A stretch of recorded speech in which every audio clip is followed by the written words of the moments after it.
First Lady Jill Biden to Puerto Rico. We're honored to have you here. The people of Puerto Rico are very grateful for your steadfast support and highly appreciate your visit, particularly as we recover from Hurricane Fiona. I must highlight that this visit is not an isolated incident.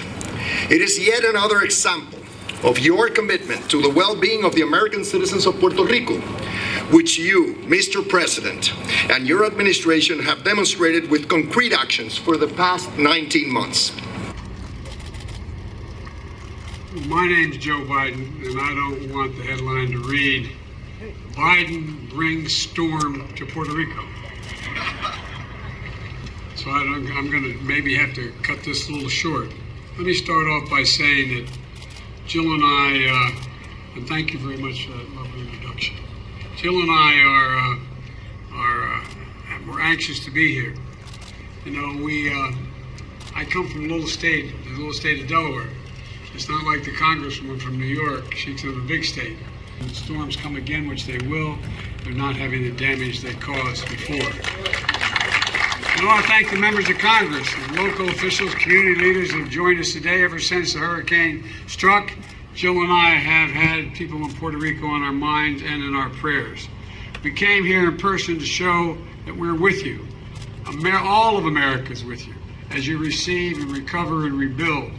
I'm confident we're going to be able to do all you want, Governor, and I'm committed to this island. Puerto Rico has been through so much in recent years. Hurricane Maria 5 years ago, a 6.4 magnitude earthquake 2 years ago. The folks slept outside for days, worried about their homes would collapse on them if they went in. Then COVID-19, and then Fiona. And yes, Puerto Rico is a strong place, and Puerto Ricans are strong people. But even so, you have had to bear so much and more than need be, and you haven't gotten the help in a timely way. And this latest storm dealt a serious blow to all the hard work that has been done since Maria. Roads and bridges built after Maria have been washed away again. Families who spent their savings to build new homes after losing their last ones have seen them flooded away. Crops decimated, farms destroyed. Here in Ponce and communities nearby have been hit the hardest.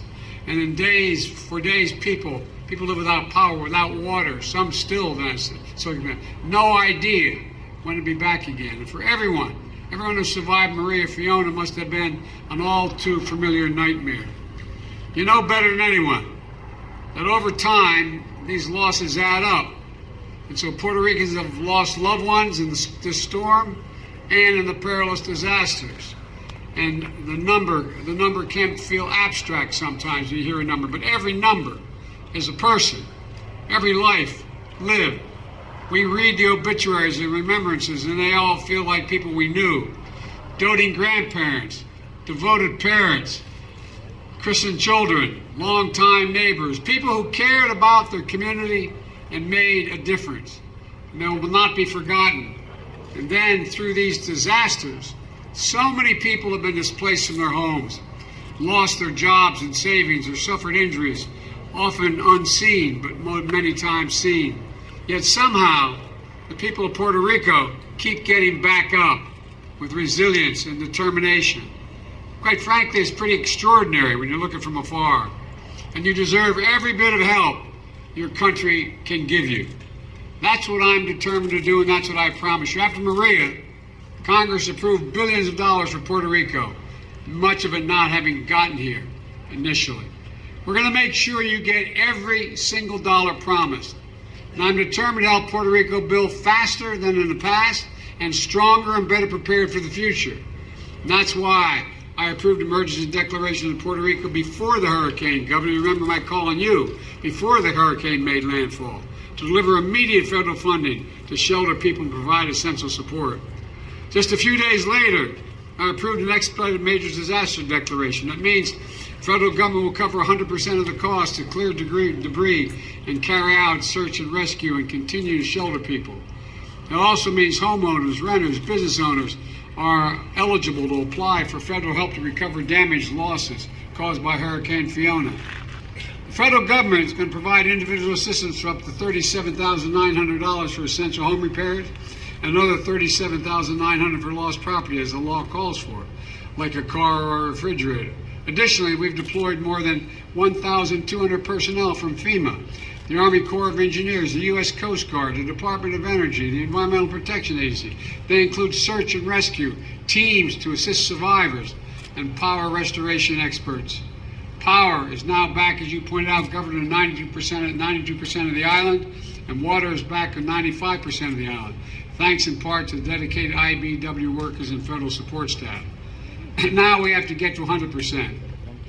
And here at this facility, you can see some of the generators from FEMA and the Army Corps of Engineers that we're transporting to places that still don't have power.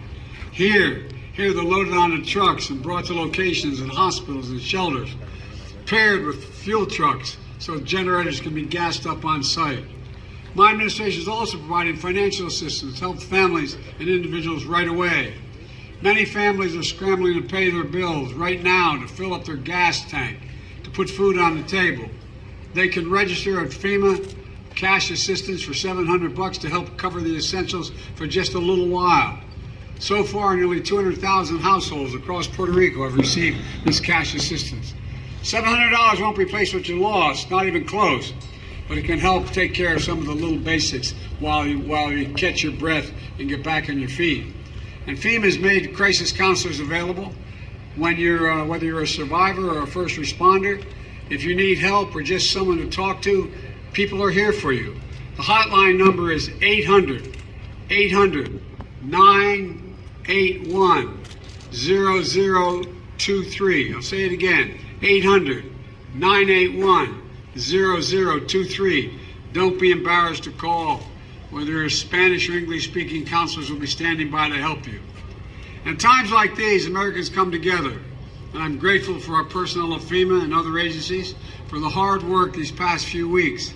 Many of our FEMA staff, as been pointed out, are from Puerto Rico or Puerto Rican. They've been working 24/7 to get help to people across the island, while also scrambling to help their own families and neighbors. I want to recognize the local first responders, including Puerto Rican National Guard, who have been working round the clock, and I mean it literally round the clock. They've been through a lot the past 5 years. I want to applaud the Red Cross volunteers who came as far away as California, Louisiana, Minnesota, Texas, to help however they can. And New York sent not only a congresswoman of the Congress, but the state troopers and emergency responders. I don't think you're going to stay the whole time, right? God bless you all, and all of you who are hurting. May God protect our troops and all those brave souls that risk their lives to help others survive this tragedy. And I usually don't quite talk this fast, but it looks like we did. Thank you very much.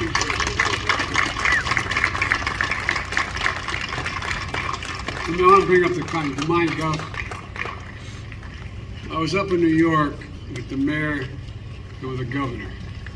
And what they wanted to talk to me about, they wanted to talk to me about Puerto Rico. No, we sat there. Yes. And so, they is one of the best Congress